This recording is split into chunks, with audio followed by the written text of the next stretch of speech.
News போடுமாமா, headlines போடுமா. படிச்சிட்டேன் நான் first. என்ன படிக்கணும் ஒரு ஹெட்லைன்ஸ்? இன்னொரு ஹெட்லைன்ஸ் வேணுமா?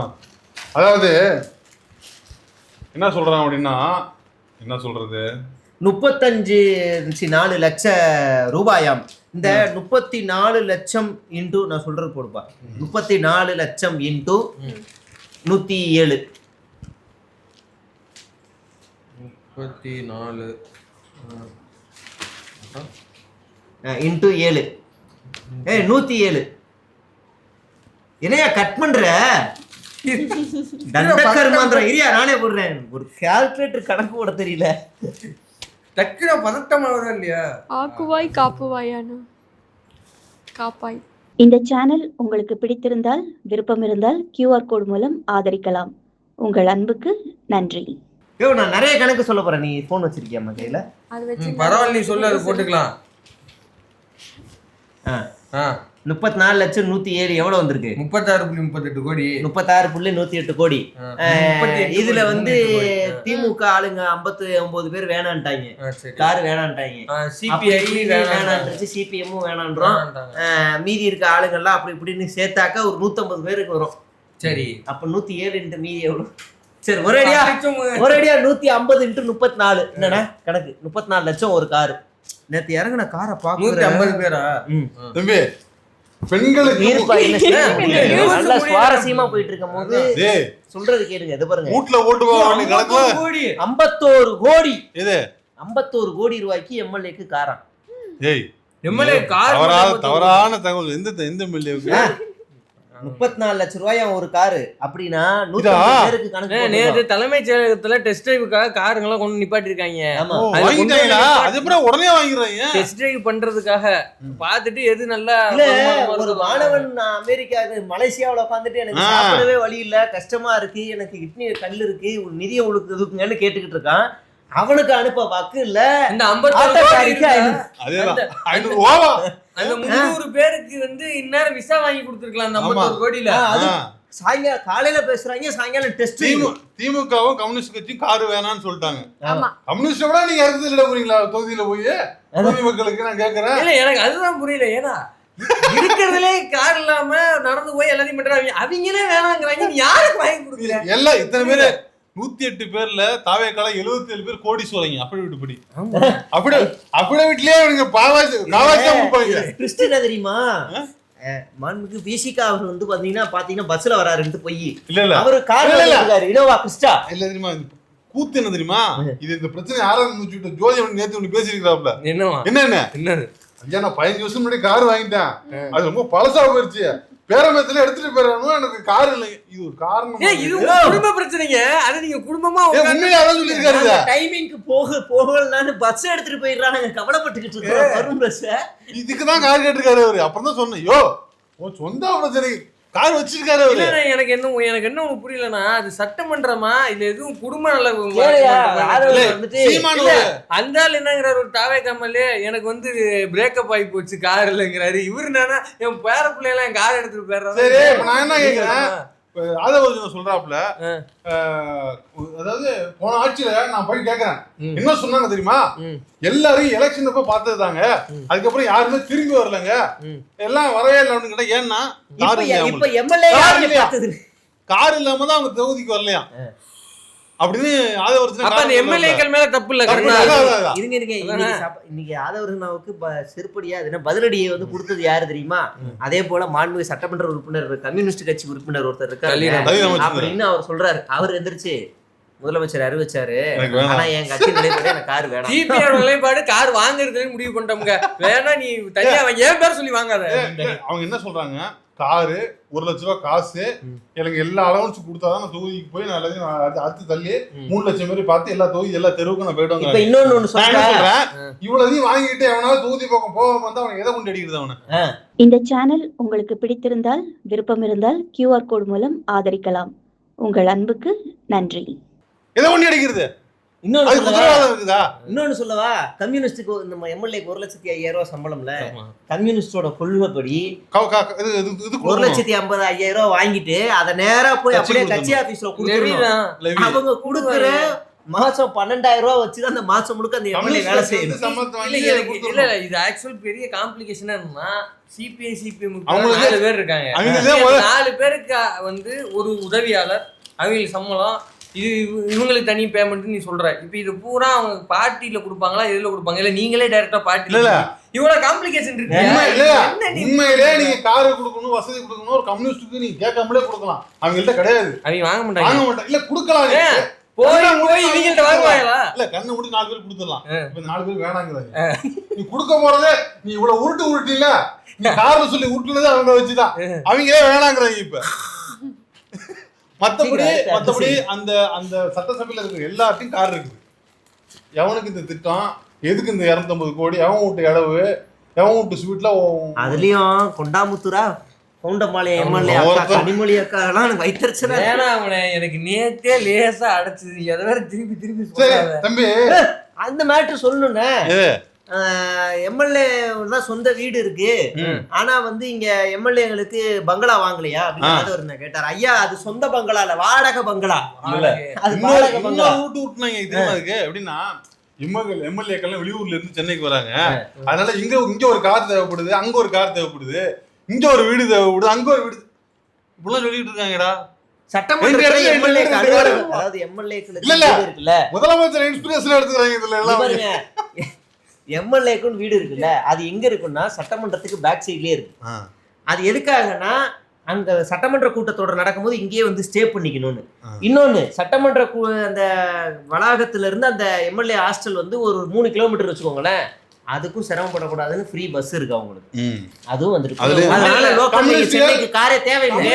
சட்டப்பேரவைக்கு வந்து வர்றதுக்கு 3 பஸ் வந்து மொத்தமா வந்து எத்தனை பேர் தெரியுமா? 7 பேர் தான் வந்திருக்காங்க. அதுல கம்யூனிஸ்ட்ல வந்துருவாங்க, 4 பேர் வந்துருவாங்க. தேவனா நீ வந்து போறாங்க. இல்லைன்னா பார்ட்டி ஆஃபீஸ், சிபிஎம் பார்ட்டி ஆஃபீஸ்லயும் கார் இருக்கு, சிபிஐலயும் கார் இருக்கு. வேணும்னு சொன்னா அவங்க பார்ட்டியில இது பண்ணாங்கன்னா அவங்க அலோகேட் பண்றாங்க. இன்னைக்கு வந்து இந்த தோலை எடுத்துட்டு அவங்க வாங்கிட்டு போறாங்க. உங்ககிட்ட கேட்டாங்களா? எல்லாருக்கும் முதலமைச்சர் காரை கொடுத்துட்டாருன்னா முதலமைச்சர் எதிர்த்து யார் எதிர்த்து பேசுவா? ஏன்? ஆமா, எல்லா அப்படி வரீங்க. ஆமா, அப்படி ஒண்ணு இருக்குல்ல, இது நாங்க கேட்கல, தாத்தா சீமாண்டி சொல்லிருக்காப்ல. மகிழ்ச்சி எல்லாருக்கும் நீங்க வந்து எனக்கு நான் கேக்குறேன், எவன் உன்னை எதிர்த்து கேட்கலாமா? நீ அதை கொடுத்துருந்த, நீ அதை கடைசியா வாங்கின ஹைபிரிட் கார் இருக்குல்ல, அது விலை மட்டுமே 48 லட்சமோ என்னவோ. பேசாத பிறந்துருவேன் உன்னை. மகாத்மா காந்தி எழுதிய கடிதங்கள் 16 கோடிக்கு ஏலம். இந்திய வரலாற்று ஆவண விற்பனையில் உலக சாதனையாகும். அப்படியா? ஐயோ, இப்ப இவங்க போட்டிக்கு சாவர்கர் எழுதின மன்னிப்பு கடிதம் பல கோடிக்கு எடுத்துருவாங்களே. அவர் எழுதிய கடிதமா 16 கோடிக்கா? 16 கோடி. யாரு ஏலம் விடுறது? யாரு? இந்திய வரலாற்று ஆவண. அதான் இந்திய ஒன்றியம் தானே. இவங்களே போட்டு தள்ளுவாங்களாமா, இவங்களே அப்புறம் ஏலத்தை விடுவாங்களாமா. ஆமா, உயிரோடு இருந்ததுனா ஒரு வேல்யூவா போயிருக்குமா? அதுக்கு அப்புறம் தானே வேல்யூவா போச்சு. ஒரு நியூஸ் வந்துச்சு. அதாவது சாவர்கர் அவர்கள் RSS இயக்கத்தில் இருந்தார் என்று அவரது பேரன் ஒப்புதல் வாக்குமூலம் அப்படின்னு டெல்லி உயர் நீதிமன்றம். நானே கட்டணம் சொல்லி பண்ணேன். நீங்க போன மாசம் அவர் இன்னொரு அபிடேவிட் மாசம் அபிடேவிட் கொடுத்துட்டு இருக்காப்ல அவர் பேரன். நம்ம வந்து 7 தடவை 8 தடவை தானே சொல்றோம். அவரு பல தடவை மன்னிப்பு கடிதம் எழுதி கொடுத்துருக்காரு, அவர் அபிடேவிட் கொடுத்துருக்காரு. சொல்றதே காதுல வாங்க மாட்டீங்க. அது அவர்லாம் காதுல பேசிடுவாரு. இல்லப்பா, நீங்க விஷயத்துக்கு வாங்க. நியூஸ் படிங்க. பெண்களுக்கு முக்கியத்துவம் கொடுத்தது யார்? தாவேகா, திமுக, அதிமுக, காரசார விவாதம். இதை நீ சொல்லுமாமா? நீ தான் சொல்லணும். யாரு? நீ தான் பெண், நீ தான் சொல்லணும். யாரு அதிக முக்கியத்துவம் கொடுக்குறா? தாவேகாவா? முக்கியத்துவம் கொடுத்து தாவேகாவா? அதாவது பெண் எவ்வளவு ஸ்ட்ராங்கா இருக்காங்க அப்படின்னு சொல்லி அதே கட்சியில இருக்க அஜிதாவை காரை வச்சு மோதி டெஸ்ட் பண்ணாங்க. அப்புறம் வந்து எவ்வளவு ஸ்ட்ராங்கா இருக்காங்க. இன்னொன்னு வந்து பெண்கள் வந்து அதே போல ஒரு பெண்ணை பாலியல் துன்புறுத்திட்டு, ஆமா பாலியலியே துன்புறுத்தப்பட்ட பெண், அதாவது மாவட்ட செயலாளரால் அந்த பெண் எவ்வளவு நாள் தாங்குகிறாள் அப்படின்னு டெஸ்ட் பண்ணிருக்காங்க. அப்ப பெண்ணுக்கு முக்கியத்துவம் கொடுத்து ஆமா, அதாவது ஒரு மயக்கம் இருந்த ஜூஸ்ல கலந்து கொடுத்தா எவ்வளவு நேரம் தாங்குறாங்க அந்த பெண்கள் உறுதிப்படுத்துறாங்க. சிங்கப்பெண் அதிரடிப்படை கொடுத்திருக்காங்க. பெண்கள் பாதுகாப்பு யார்கிட்ட கொடுத்துருக்காங்க? அப்புறம் இன்னொன்னு சொன்னாங்களாமா, நாங்க அண்ணனுக்கு தங்கச்சியாவும் இருப்போம், மனைவியாவும் இருப்போம், அந்த சுதந்திரத்தை கொடுத்துருக்காங்க தாவேகா அவர்கள். அப்புறம் வந்து அப்படி சொல்ல அந்த சுதந்திரத்தை கொடுத்துருக்காங்க இல்லையா? அப்புறம் இப்போ ஒண்ணு பேசுனாங்களே, இப்ப கடைசி யாரு யாரா வச்சுக்கலாம், அவருக்கு திறமை இருக்குது வச்சுக்கிறாரு, அவருக்கு பணம் இருக்குது வச்சுக்கிறாரு. ஆனா லேட்டஸ்டா ஒண்ணு தியேட்டர்ல என்னது, நான் தான் விஜய் ஆளு சிஎம் ஆளு அப்படின்னு சொல்லிட்டு ஒரு நடிகைக்கு போட்டியா நான் வருவேன் அப்படின்னு ஒரு பொண்ணு சொல்லிட்டு போச்சு. ஆமா, இப்படி பல சுதந்திரத்தை கொடுப்பது தாவேக்கா தான் என்று உறுதி கூறி தீர்ப்பளிக்கிறேன். அவ்வளவுதான், நான் வாலி மொழிகிறேன். தம்பி, கிடைத்த படத்துல எல்லாம் நடிக்க மாட்டேன் அதிதி சங்கர். என்ன நினைக்கிறீங்க? இல்ல, அதாவது தனக்கு பட வாய்ப்பு வரவில்லை என்பது இப்படின்னு சொல்லுவாங்க. நீங்க ஏன் உங்க அப்பாவோட படத்துல நடிக்க கூடாது? அப்பா சான்ஸ் தர மாட்டாருங்க. அவர் விவரமுங்க, அவர் கரெக்டா வித்துருவாரு. அதாவது லஞ்சம் கேட்டது நிரூபிக்கப்படாவிட்டால் பணம் கைப்பற்றியதை மட்டும் வைத்து தண்டிக்க முடியாது. 2 பேர் விடுதலை செய்தது சுப்ரீம் கோர்ட்டு. எப்படி? அதாவது பணம் ஒன்னுட்ட இருக்குது, அது லஞ்ச பணம் தாங்க நிரூபிச்சாதான் அதை வந்து தண்டனை கொடுக்க முடியும். அது நிறைய இருக்கு. இந்த சேனல் உங்களுக்கு பிடித்திருந்தால், விருப்பம் இருந்தால் QR கோட் மூலம் ஆதரிக்கலாம். உங்கள் அன்புக்கு நன்றி. இல்ல அப்படின்னு நிரூபிக்க முடியும், இல்லைன்னா ஒன்றும் பண்ண முடியாது அப்படின்னு சொல்லி கோர்ட் அனுப்பிச்சிருச்சு. நல்லா இருக்குல்ல, ஒருத்தர் கைதாக மாட்டாங்களே. முதலமைச்சரின் அறிவிப்பு ஏமாற்றம் அளிக்கிறது. கொள்முதல் விலையை லிட்டருக்கு 10 ரூபாய் உயர்த்தாவிட்டால் 24ஆம் தேதி முதல் போராட்டம். ஆவின் பால் உற்பத்தியாளர்கள் அறிவிப்பு. நேற்று ஒரு நியூஸ் பிடிச்சேன். அன்புமணி ராமதாஸ் வந்து கண்டனம் தெரிவிச்சிருந்தார். அன்புமணி ராமதாஸ் 7 ரூபா பால் விலையை உயர்த்த சொல்லியிருக்கிறாப்புல. ஆவின் பால் விலையை ஏத்த சொல்லியிருக்காரு. கொள்முதல் விலையவா? கொள்முதல் விலையா? கொள்முதல் விலையை பால் விலை ஏத்த சொல்லியிருக்காரு. என்ன எல்லாம் தானே இப்ப என்னை மட்டும் இருக்காங்க, ஏத்துவாங்களான்னு தெரியல. என்ன பாருங்க, நடு ரோட்ல ஒரு பொண்ணை போட்டு என்ன பண்ணிருக்காங்க பாருங்க. விழிப்புணர்வு, சாலை விதிகளை கடைபிடிக்க விழிப்புணர்வு. என்ன சிரிப்பு? இப்ப இல்ல நான் என்ன சொன்னேன், விஜய் படத்துல வராதா சச்சின் ரொமான்டிக் படம் பாங்க, மோஸ்ட் மெலோ ட்ராமா ரொமான்டிக் பாங்க. அது பிபாசா பாஸ் இருக்கு. யாரு? ஹிந்தி ஆர்டிஸ்ட்.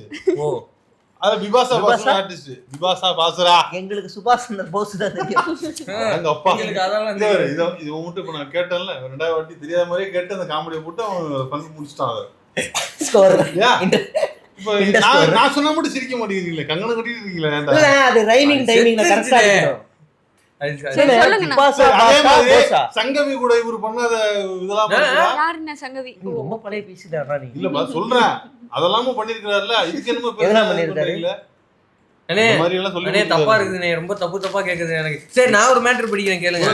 முதல்வர் விஜய் வாகனம் செல்வதற்காக நீலாங்கரை டு அக்கரை வரை ஒரு வழி பாதையாக மாற்றும். சாவு பள்ளி குழந்தைகள் அவதி. இது முன்னாடி சாவுதான். சாவு அந்த ரோட்ல போனாலே டிராபிக். ஆமா, நேத்து ஒரு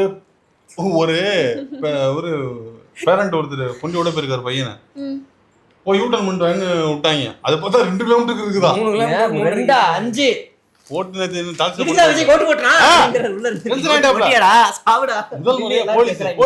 அது வரைக்கும் எனக்கு அந்த வீடியோ பார்க்கும்போது இப்படி பண்றாங்க அப்படின்னா இதுதான் ஓட்டு போட்டா ஓட்டு அப்படிலாம் நீங்க வன்ம கூடாது. இதுவே என்ன தெரியுமா பண்ணாங்க, போன 21-26ல MKS வந்து முழு ரோடையும் இது பண்ண வேண்டாம், ஏன்னா அம்மையார் இருந்த போது அவங்க அந்த கூட்டு தான் அடிச்சாங்க. ஐயா எடப்பாடி இருக்கும்போது நீங்க சேலம் சைட்லாம் கேட்டீங்கன்னா காரி ஏறி துப்புவாங்க. ஏன்னா அவர் வந்து அங்க இருந்து சாலை மார்க்கம் மட்டும் வருவார், காலையிலேயே அங்க ஓட்டுருவாங்க ஊர்ல டவுன்லாம். அதனால பயங்கர டார்ச்சரா இருந்துச்சு. அதனால என்ன பண்ணாருன்னா ரோடை செக்ரிகேட் பண்ணி ஒரு ப்ரோட்டோகால் அவர் டிசைன் பண்ணாரு. அதை கொண்டு போய் ஹிந்தி சேனல் எல்லாம் கொடுத்து இவன் பண்ணான்னு சொல்லி, சாரி தாவேக்காரங்க பண்ணாங்கன்னு சொல்லி கிரெடிட் வாங்கிக்கிட்டாங்க. இப்ப அந்த விளம்பரம் ஒரு சைடு போயிட்டு இருந்தது. இப்ப இன்னைக்கு என்ன ஆச்சுன்னா முழுக்க ரோட உண்மையா மாற்றி விட்டு, அது எங்க நீலாங்கரை டாக்கர் அந்த ரோட்ல எப்படியா இருக்கு, ஒத்தடி பாதை, அதுல கரெக்டா ஒரு சேரோட்டா நின்றுச்சுன்னு வச்சுக்கோங்க, அவ்வளவுதான் நெட்டுக்கு நிப்பாட்டி இருந்தோம். இதுல இந்த நியூஸ்ல வந்து ஒரு போட்டோ போட்டிருக்காங்க. இந்த வீடியோ நீங்க வந்து ட்விட்டர்ல காண கிடைக்கலாம். அதுல வந்து கரெக்டா அசிசியமா திட்டிட்டு இருக்காரு சிஎம் ப்ரோட்டோகால் அப்படி பாஸ் ஆகுது. ஆனா அந்த ஸ்கூல் பையனோட மைண்ட் வாய்ஸ், விஜய் சார் நீங்க வந்தனால இன்னைக்கு லேட் ஆயிடுச்சு, ஸ்கூல் லீவ் போடுங்க அப்படின்னு என்னலாம். 3 மாசம் தான் ஆகுது, அதுக்குள்ளே உங்களுக்கு இவ்வளவு நன்மைகள், இவ்வளவு வைத்தறிச்சல்கள், இவ்வளவு மண்ணு. நேத்துல ஒரு பையன் வந்து புலம்புறான், என்னன்னா ஆச்சு இது ஒண்ணுமே இல்லைண்ணா, ஸ்டாலின் ஆச்சே நல்லா தானே இருந்துச்சு, அதுவே இருந்திருக்கலாம் அப்படின்றான். அவங்க இண்டிவிஜுவலா நினைக்கிறாங்க, ஓட்டு போட்டோம் நான் இன்னைக்கு ஓட்டு போட்டா நாளைக்கு நம்ம எல்லாரும் சொர்க்கத்துக்கு போயிருவோம். இண்டிவிஜுவலா வளரணும்னு நினைக்கிறாங்க. ஏன்னா எந்த துறையில எதுவுமே நடக்கலாம். படிக்கிறவனுக்கு படிப்பு கிடைக்க மாட்டேங்குது, படிச்சு முடிச்சவனுக்கு வேலை கிடைக்க மாட்டேங்குது, வேலை இருக்கணும். சுதந்திர காலகட்டத்துக்கு முன்னாடி இருந்து இருக்கிற பிரச்சனை. அத ஒரு தனி நபரா வந்து அதெல்லாம் சொல்லிட்டேன். கடைசியா ஒண்ணு சொன்னா பாரு, அது வரைக்கும் சோகமா இருந்தவன் அப்படியா அப்படின்னு கையை இப்படி இழுத்து காட்டுறான். டிவி கேன் டாட்டு போட்டிருக்கு, அந்த படத்துல போட்ட மாதிரியே போட்டிருக்கேன். ஒண்ணுமே இல்லப்பா தம்பி, டிவிக்கே இருக்குல்ல, அத டீய வந்து டியா மாத்திரு. திராவிட வெற்றி கழகம் மண்ணை சத்தியா வச்சிருக்காரு கட்சி இல்லையா? திராவிட விடுதலை கழகம் அங்க வந்துரு, இல்லன்னா டி ஹெச்னு போட்டுரு, தமிழக வாழ்வுரிமை கட்சி. அவ்வளவுதான். இல்ல டிவிக்கு அழிக்கவே வேண்டாம், தமிழக வாழ்வுரிமை தம்பி. ரொம்ப சிம்பிள் தம்பி, இதெல்லாம் ஒண்ணும் இல்லையா? லைட்டா பெட்ரோல் ஊத்தி கொளுத்தி தப்பு. இப்படியே போனா இப்படிதான் மணல் வச்சுருவாங்க. நன்றி, வணக்கம்.